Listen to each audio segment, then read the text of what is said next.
भिवानी जिला के गांव गिगनाव में लगा 2 दिवसीय प्रदेश स्तरीय बागवानी मेला कई मायनों में खास रहा। इस मेले में प्रदेश भर के हजारों किसानों ने खाद व बीज की नई तकनीकों, net house, Holi house drip irrigation, drone का प्रयोग व नैनो यूरिया के बारे में गहनता से जानकारी प्राप्त कर इन तकनीकों के अपने खेत में प्रयोग के व्यवहारिक तरीके सीखे, जिसका परिणाम आने वाले समय में देखने को मिलेगा। पीती साय भिवानी के गांव गिगनाव में स्थित इंडो इजराइल आधारित बागवानी उत्कृष्टता केंद्र में 2 दिवसीय प्रदेश स्तरीय बागवानी मेले का समापन प्रगतिशील किसानों के पुरस्कार वितरण समारोह के साथ हुआ। हरियाणा के कृषि मंत्री जयप्रकाश दलाल ने प्रगतिशील किसानों को पुरस्कार वितरण देने के साथ ही मेले में भाग लेने वाले किसानों को लकी ड्रॉ के माध्यम से निकले कृषि यंत्र किसानों को सौंपे। इस मौके पर हरियाणा के कृषि मंत्री जयप्रकाश दलाल ने कहा कि 2 दिवसीय किसान मेले में प्रदेश से आए हजारों किसानों ने कृषि व बागवानी के क्षेत्र में आई नई तकनीकों को विशेषज्ञों के माध्यम से न केवल समझा बल्कि इनके व्यवहारिक प्रयोग को भी इस केंद्र में देखा है। उन्होंने बताया कि राष्ट्रीय बागवानी मिशन को आगे बढ़ाते हुए राज्य सरकार प्रदेश के किसानों को पॉली हाउस, नेट हाउस, अत्याधुनिक बीज, ड्रोन के प्रयोग व नैनो यूरिया के प्रयोग के बारे में जागरूक कर रही है। इससे किसानों की आय बढ़ेगी। उन्होंने कहा कि हरियाणा प्रदेश में 10,000 युवा किसानों को आधुनिक तकनीकों का प्रशिक्षण देकर उन्हें स्वयं का रोजगार स्थापित करने लायक बनाया जा रहा है।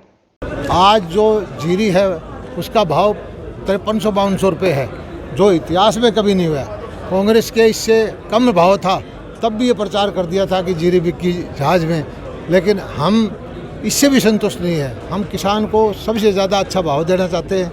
हरियाणा में गन्ने का भाव सबसे ज़्यादा हम दे रहे हैं, जीरी सबसे महंगी हमारे यहाँ बिक रही है, बाजरे का भाव सबसे ज़्यादा हरियाणा दे रहा है, 14 फसलें हम खरीदते हैं और माइक्रो इरिगेशन की, सिंचाई की, बिजली की सुविधाएं जो किसान को देनी है वो हम दे रहे हैं। नेट हाउस, पॉली हाउस पे सब्सिडी दे रहे हैं और हमारी कोशिश ये है कि हरियाणा का किसान जो मार्केट की डिमांड है उस हिसाब से खेती करके अपनी आमदनी बढ़ाए। ये खजूर की खेती आपने बताई है, खजूर की खेती मेरा विज़न है कि ये रेतीला इलाका है, सरसा से लेकर के रेवाड़ी तक का, दक्षिण हरियाणा का, यहाँ खजूर की खेती करके किसान मालामाल हो सकते हैं। और हमने बहुत सारी खजूर के पौधे लगवाए, उनका फल देखा और हमने 2-3 वैरायटी आइडेंटिफाई कर ली है जो हमारी ज़मीन में कामयाब हो जाती है। उसके खजूर में फ़ायदा ये है कि एक बार फल कामयाब हो जाए 60-70 पौधे प्रति एकड़ में तो 100 साल तक भी वो पौधा फल देता है, कुछ नहीं करना होता और 2-2, 2.5 लाख रुपए प्रति एकड़ की आमदनी हो सकती है।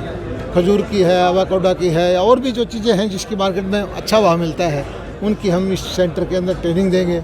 और मैं धन्यवाद करता हूँ हमारे इफ़को का, जो हमने एक योजना बनाई है कि 1 लाख एकड़ में 100 रुपये जो किसान देगा उसमें यूरिया का स्प्रे हम करवाएंगे, तो उसमें इसका कंट्रीब्यूशन भी बहुत ज़्यादा है। और इसी तरह से और बहुत सारी योजनाएं हैं। इफ़को ने कहा है कि हम 125 जो ड्रोन हैं 25 महिलाओं को, 100 बच्चों को ट्रेनिंग दे करके फ्री देंगे और इससे उन बच्चों को रोज़गार मिलेगा। किसान को जो उसकी मौत हो जाती है, दवाई डालते टाइम बीमार हो जाता है, उससे छुटकारा मिलेगा। सर विपक्ष से एक और आरोप लगाता है कि किसान हैं, अब यहाँ हज़ारों किसान बैठे हैं, उनसे पूछिए कि 2014 से पहले बाजरा 1000-1200 बिकता था, आज 2500 बिक रहा है। यहाँ सब्जियाँ, फल होती नहीं थी, वो आज हो रही हैं। आज यहाँ पानी की सुविधाएं हमने दी है, बिजली के रेट हमने नहीं बढ़ाए, खाद के रेट हमने नहीं बढ़ाए और किसान की, हाँ आप किसान के मुंह से पता करिए कि कितनी आमदनी बढ़ी है। विपक्ष को कष्ट यही है कि हम चुपचाप किसानों के लिए काम कर रहे हैं और किसान इस चीज़ को स्वीकार कर रहा है। विपक्ष भ्रामक प्रचार करने की कोशिश करता है, आज किसान उसकी बात नहीं सुन रहा। यहाँ पर ड्रोन का जो सेंटर हरियाणा के अंदर बहुत तेज़ गति से देश में सबसे पहले ड्रोन की ट्रेनिंग देंगे। ड्रोन जो लेंगे बच्चे फ्री ड्रोन देंगे और जो नहीं ले पाए उससे ज़्यादा भी ट्रेनिंग कर देंगे, उसको हम सब्सिडी पे ड्रोन देंगे और खेती को मैकेनाइजेशन करने की कोशिश करेंगे जिससे किसान को दिक्कत ना हो। मेरा नाम प्रदीप कुमार है, मैं तालू गांव से हूं और कई सालों से मैं मधुमक्खी व्यवसाय से जुड़ा हुआ हूं, जो कि मेरा शहद निकालना और उसको पैक करके मार्केट में बेचना है। पहले तो मैं एक किसान था और अब मैं साथ में मार्केट करके एक व्यापारी भी बन गया हूं। तो क्या इनाम आपको मिला है? आज ये हरियाणा सरकार ने हमारे जो कृषि मंत्री हैं JP दलाल जी ने सम्मानित किए हैं। जो प्रगतिशील किसान हैं उन्हीं सब किसानों को सम्मानित किया है। तो सर और किसानों को आप क्या प्रेरणा देंगे? कहाँ तक इसमें लाभ ले पाते हैं, कितना लाभ ले पाते हैं, कैसे कैसी व्यवस्था करते हैं? मैं सभी किसान भाइयों से यही प्रार्थना करूँगा कि जो हम कार्य करते हैं और जो फसल पैदा करते हैं उसको हम बेचना सीखें, तभी हम प्रगति कर सकते हैं, वरना हमारी फसलों को वैसे ही लूटते रहेंगे जो व्यापारी लोग हैं। तो सर आप जो जिस प्रकार शहद का करते हैं सर, कैसा कैसा है, क्या तकनीक है उसमें, खास की पॉइंट क्या है उसके? सबसे पहले तो जो मधुमक्खी है वो हमारी जो फसलों की बढ़ोतरी है उसमें 25-30% फसलों की बढ़ोतरी होती है। इसके अलावा हम मधुमक्खी से शहद प्राप्त करते हैं, पोलन प्राप्त करते हैं, वैक्स प्राप्त करते हैं, बहुत सी ऐसी चीज़ें प्राप्त करते हैं जो हमारे स्वास्थ्य के लिए, जो हमारे पर्यावरण के लिए बहुत ही लाभदायक हैं। धन्यवाद। Thank you. किसानों को क्या प्रेरणा देती है? ऐसा है जी, मेरा नाम अनिल है, गांव मेरा सिरसी है जी, और हमने मौसमी का बाग लगा रखा है, ऑर्गेनिक खेती करते हैं जी। जैसे वेस्ट डिकम्पोजर से हम खाद तैयार करते हैं, और बाकी पहले लेवल भी किया था अपने खेत को। लेवल करने के बाद हमने ड्रिप सिस्टम अपनाया, फिर उसके बाद हमने वाटर टैंक बनाया जी, ओनियन साइड बना रखा है, और वाटर साइड से फिर हम ड्रिप के माध्यम से उसमें सिंचाई करते हैं ड्रॉपिंग सिस्टम से। तो क्या पुरस्कार आपको मिला है? ये प्राकृतिक किसान का मिला है जी। प्राकृतिक खेती? हाँ, प्राकृतिक।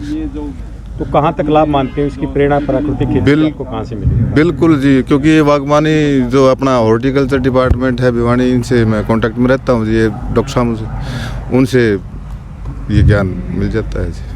सर और किसानों को आप क्या कहेंगे भी, कहाँ तक ये प्राकृतिक? मैं तो ये बल्कि इस इलाके के जो किसान हैं उनको यही प्रेरणा देता हूँ जी, क्योंकि ये जो गिगड़ांव में हमारा बना है हॉर्टिकल्चर, मेरी जो इजरायली स्टाइल के ऊपर, तो यहाँ आए और वो सीखें जो तकनीक आजकल इजरायली अपना रहे हैं। तो यहाँ सीखने के लिए बहुत कुछ है, तो किसान यहाँ आए और सीखें। हाँ जी, बताइए। जो पहले आप जैसी खेती करते रहे हैं जी, उसमें इतनी आमदनी है नहीं। जब तक आप सिस्टम के हिसाब से नहीं चलते हो या नई तकनीक नहीं अपनाते हो तो आमदनी पे बहुत ज़्यादा इफेक्ट पड़ता है। ठीक है, थैंक यू। मेरा गांव चैटखुर्द है, मेरा नाम शशिकांत शर्मा है, गांव चैटखुर्द से हूँ। क्या इनाम आपकी? मैं बागवानी की और मशरूम की खेती कर रहा हूँ काफ़ी टाइम से, और उसके लिए मुझे ये सम्मानित किया गया है। क्या तकनीक अपनाते हो आपकी खेती की? मैं मशरूम की खेती कर रहा हूँ, ऑर्गेनिक खेती कर रहा हूँ, और बाग लगा रखा है जो ड्रिप के माध्यम से बाग लगा रखा है, जिससे पानी की भी बचत होती है और किसानों को पैदावार भी ज़्यादा होती है। इस खबर में बस इतना ही। बने रहिए जगत क्रांति टीवी के साथ।